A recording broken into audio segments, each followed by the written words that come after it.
दो साधुओं के बीच का संवाद आप लगातार 2 दिन से सुन रहे हैं।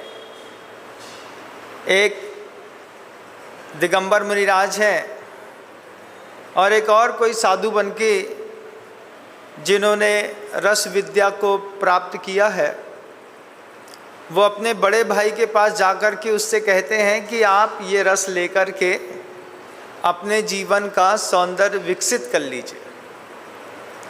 बड़े भाई ने थोड़ा सा इशारा करके माथे के पसीने को पर्वत पर फेंका है। फेंकते साथ ही पर्वत सोने का हो गया। जब पर्वत सोने का हो गया तभी छोटे भाई का दिमाग खुला कि दुनिया में बहुत कुछ ऐसा भी है जो बाहर से दिखाई नहीं देता लेकिन अंदर होता है। प्रायः करके व्यक्ति की जो दृष्टि है वह बहिर्गामी है, लेकिन साधना का एक मार्ग ऐसा भी है जो अंतर्गामी होता है। उसमें इंसान एकांत में अपने अंदर उतर करके और अपने अंदर की ही शक्तियों को खोज करके अपने आप को आश्चर्यचकित कर देता है। ऐसा भी जीवन, ऐसी भी साधनाएं अन्य मतों में भी हैं और जैन मत में भी हैं।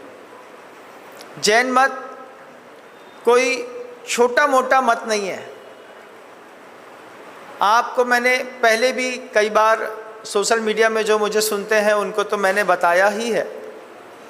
लगता है कि जैन मत बहुत छोटा सा है। छोटा सा नहीं है। इसका विस्तार दुनिया के ऐतिहासिक मतों में भी सबसे प्राग ऐतिहासिक मत है तो ये जैन मत है। आप हड़प्पा संस्कृति देखिएगा, मोहनजोदड़ो देखिएगा, कालीबंगा देखिएगा, लोथल देखिएगा, राखीगढ़ी देखिएगा।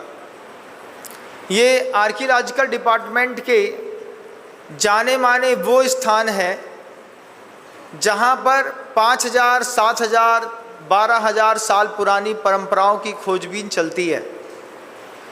इन 12000 साल पुरानी खोजबीन करने वाले ये जो 5 प्रमुख क्षेत्र हैं, हड़प्पा संस्कृति, मोहनजोदड़ो, कालीबंगा, लोथल और राखीगढ़ी, हिसार पंजाब से लेकर के पूर्वी पाकिस्तान तक का वह जो एरिया है, इस सारे एरिया में जितने भी दबे हुए शहर निकल रहे हैं उन शहरों में इतिहास निकल रहा है।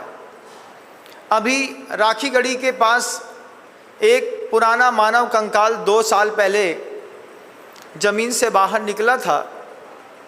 उस कंकाल को करीब 14000 साल पुराना बताया गया।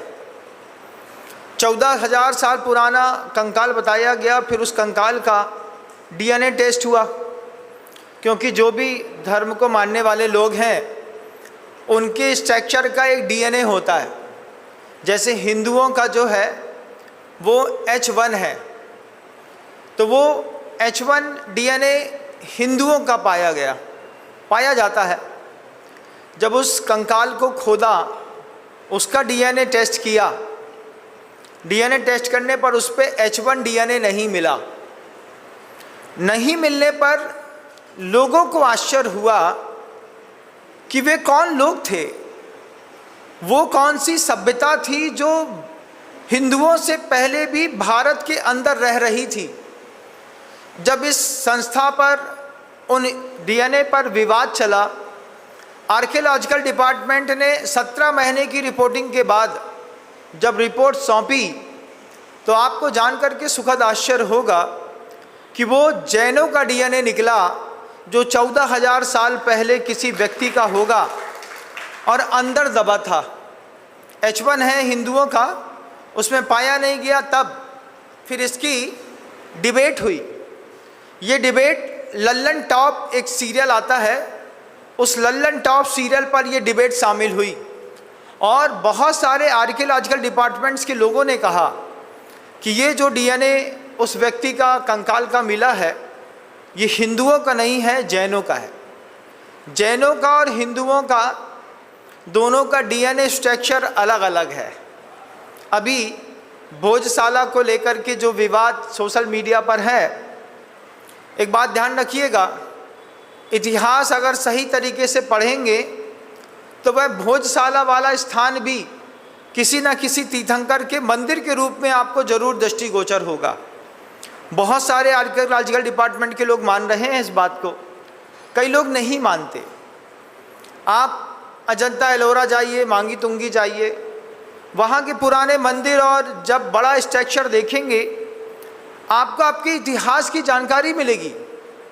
ये जो लोग अभी बहिर्गामी होकर के एक मोबाइल एप्पल का मिल जाए, एक एसी मिल जाए, एक गाड़ी मिल जाए, इसमें जो फंसे हुए लोग हैं, ये दुनिया के चक्रव्यूह में फंस गया है जैन। लेकिन इतिहास देखेगा तो उसको अपने इतिहास पे गर्व होगा। वही बहिर्गामी दृष्टि दुनिया की है, लेकिन एक अंतर्गामी मार्ग है जो सदियों से जैन मुनि इस बात की घोषणा करते चले आए हैं। उन साधु ने सामने वाले साधु को पहले चमत्कृत किया। सबसे पहले जैन ही अपना चमत्कार दिखाए। कोई साधु से पूछो तुम्हारे अंदर क्या जादू है, अब हम क्या जादू दिखाएं? जादूगर मुंह से लगातार 150 सोने के अंडे निकाल सकता है। कोई व्यक्ति ऐसा है जो बार बार एक ही खाली पानी की गिलास से एक आध टंकी पानी निकाल सकता है। कोई मरे हुए कबूतर को जिंदा कर सकता है। इसको जादूगरी कहते हैं। ये जादूगरी अलग चीज़ है और साधना बिल्कुल अलग चीज़ है। साधना ऐसी गजब की चीज़ है कि दिगंबर मुनिराज जिस चौके पर आहार करते हैं, उस चौके पर उसी आहार में से जो बचा हुआ है, उसी आहार में से 25, 50, 70 लोगों को खिला दीजिए। उसके बाद भी रोटियां बची मिलेंगी, सब्जियां बची मिलेंगी, दाल बची मिलेंगी, दूध बचा मिलेगा। लोग बोलते हैं कि क्या गजब है, महाराज भी अपना पेट भर गए, हम सब ने भी खा लिया, बाहर से 4 लोग आए वो भी खा के चले गए। लेकिन चौके का भोजन खत्म नहीं होता है। मैं मरा कबूतर जिंदा नहीं करूंगा, लेकिन मैं कबूतर को मरने नहीं दूंगा, इस बात की गारंटी जरूर दे सकता हूं।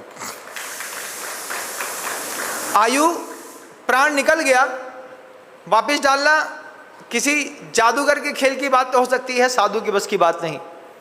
लेकिन साधु अंतरामी दृष्टिकोण में सामने वाले को डालता है। वे दोनों साधु बड़े भाई और छोटे भाई थे। बड़े भाई ने छोटे भाई से कहा, ये जो रसायन तुम तैयार करके आए हो, ये रसायन बहुत बड़ी कीमत नहीं रखता। पसीने की बूंद कमाल कर रही है। और जब पसीने की बूंद से पूरा का पूरा पर्वत सोने का हो गया, मैनाक पर्वत, तब छोटे भाई की आंख खुली तो बड़े भाई छोटे भाई को समझा रहे हैं। वही कारिका जो परसों कही थी, वही जो कल कही थी, वही कारिका आज कहूँगा कि धर्म क्या गजब की चीज़ होती है। धर्म का मतलब ऐसा नहीं कि मैं कोई शब्द कहता हूँ तो आप उस शब्द के पीछे पड़ जाओ। उस शब्द का आलंबन लो, शब्द का आलंबन लेकर के अपने जीवन के अतिशय अपने जीवन में खुद प्रकट करो।